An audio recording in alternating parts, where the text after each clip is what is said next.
What's up, everybody? Thank you for joining me. I'm Kimberly Matthews, and this is Think Wealth. I'm so glad you decided to join me this Wednesday, then spend your midweek day with me, and we can get started on our new series, Overcoming Limiting Beliefs. And today, we're starting our very first session of this series where we are dealing with fear, a fear factor. Do you guys remember that show that used to come on a while ago? I don't know if it still comes on or not, but it was called Fear Factor, and the contestants would come on the show and they would face their fears, and whoever lasted the longest, they would win $1 million. And I remember thinking, that is not enough money for me to do what they had those contestants do. But ultimately, they were facing their fear, and they were rewarded for it. And that's what we're going to talk about today. We're going to talk about fear, the fear factor. What factor is fear playing in your life? You want to be able to identify it and overcome it. And that's what we're going to talk about today. So let's get into it. So there are two types of fear. There's a good fear and there's a bad fear. So this good fear, and really it's probably not even fear, but that's what we're going to talk about it, because sometimes when we're in the situation, it can feel like that. But it is an intuitive feeling that kind of warns us, or it lets us know that something isn't right here.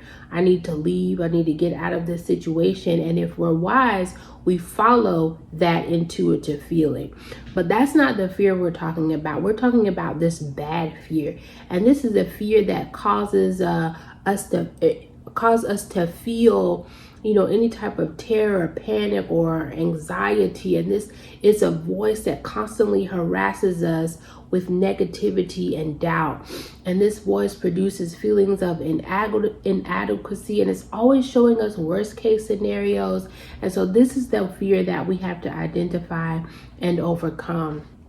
And fear can show up in very mild forms, just like procrastination, or it could, progress into nightmares, or even, full-blown phobias that's preventing us from enjoying our life. And fear can play a factor in multiple areas in our lives, from upsetting our mental health to our physical health to, our decision making. It could show up and ruin our relationships and keep us from progressing in our careers.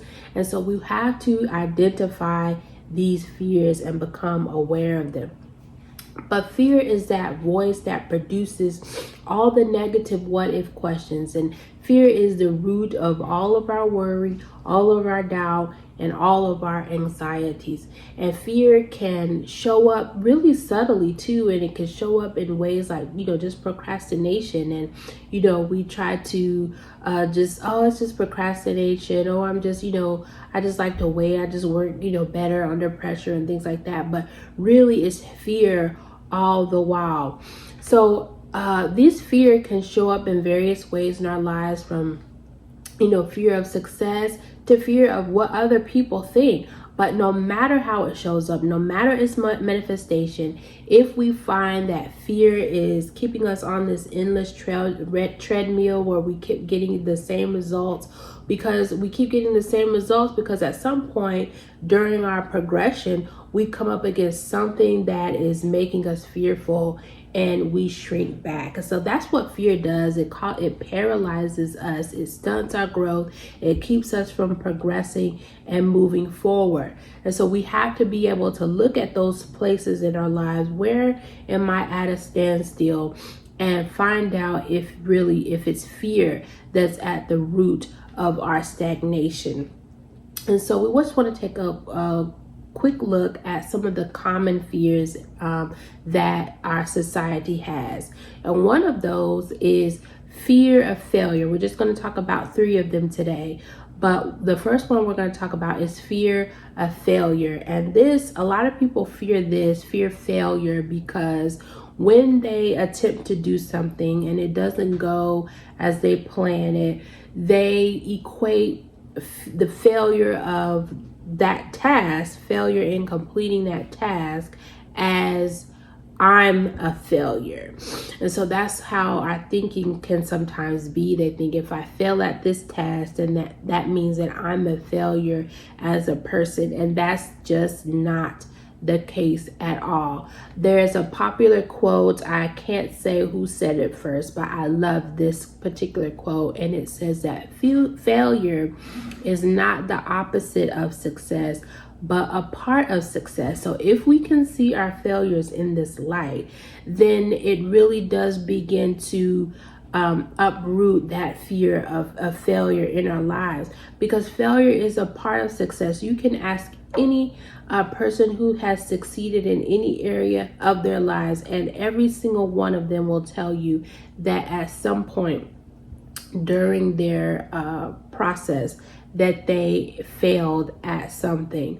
But you are only really a failure if you don't learn, if you don't learn from the mistake. And so failure is necessary, because that's how we learn. That's how we become better. We become more equipped, we become more prepared, and then we can take what we've learned and we can try again and we can succeed. So if we don't learn from the if we continue to make the same mistakes over and over and not learn, then we have failed. But otherwise, if you have learned, you'll never fail. There's never failure when you've learned. The second one we want to look at is fear of change. And this is a big one. So fear of change, we fear change because at our root as human beings we are instinctively driven to find that place of safety and security. We want to be in that place of comfort and familiarity. And when we are confronted with the opportunity to change that situation, we don't want to, because our instincts tell us to stay in this safe and secure place. We don't want anything that's going to bring us out of our comfort zone. But change requires us to do that at some level. Change requires us to move out of that comfort zone, move out of that place of familiarity, and we resist it. We fight to stay there. And some of us fear change so much that we will stay in crazy just because it's the crazy that we know. And so we fear that if I go somewhere else, it'll be different. But I know this is crazy, but I know this crazy. And so where we are is crazy, but we know it. We already know how to survive in it. And there's a level of comfort in that familiarity. And the third one we want to talk about is fear of risk. And many of us fear risk because we believe that whatever the outcome or whatever the negative outcome from that risk is irreversible. And so we fear it. We don't want to do it. We think that if I do this and the bad thing happens, then that's irreversible. But that's just not the case. All things are temporary, and so at some point it's gonna change. And if we plan properly and are wise, we can change any situation to our goods. Because remember our last series where we talked about mind mastery, we have to have the mindset that everything is working for me, that things are happening for me, not just to me. And so oftentimes we can decrease that fear of risk or eliminate it altogether with just getting more information. So if you are concerned about the risk, get more information, ask more people, do a little bit more research. But I do want to make sure that you aren't using more information and gathering more and more information to avoid from actually making a decision. Some of us will use that too, but get the information that you need and make the decision. And so all of these fears really can be overcome with just getting a new perspective, whether about the situation, whether about yourself, like with the fear of risk. I just need more information, or getting a new perspective about yourself, like with fear of failure. that it doesn't make you a failure if you happen to fail at a particular task. And so if you can change your perspective about your situation, yourself, or both, then really much of the fear can be eliminated. And I'm not saying that you won't have the feeling of fear, but you will be able to grab a hold of it and control the fear and go ahead and do it anyway, where fear is not controlling you. And so I want to leave you all with this challenge today so that you can begin to identify your fears, is that when you are faced with something where you start to feel some fear or you start to feel some apprehension about it, or those negative what if questions start coming up in your head, what I want you to do next time is to go ahead and answer those negative what if questions. When they start to come up in your head, get out some paper and write them down and answer them. What would happen if I lose my job? Honestly, what would happen? What would I do? Or what would happen if I don't get into this school, if I don't get accepted? What would you do? And so once you begin to face those questions and have some actual answers, then it's not as scary as, that monster fear is making you think it is. The second thing that I want you to do is I want you to change those negative what ifs into positive what ifs. What if you do lose your job, but what if you find a better job? What if you are able to start doing a job you actually like? What if you don't get into the school you want, but the school that you do get into actually works for you as well? Or what if you do get into that school? What then? Or what if you don't get the promotion, but what if instead you got extra training or you got continued education? So you can think positively just as well, just as easy as you can think negatively. You just have to begin to train your mind to begin to go negative, or to begin to go positive as opposed to going negative.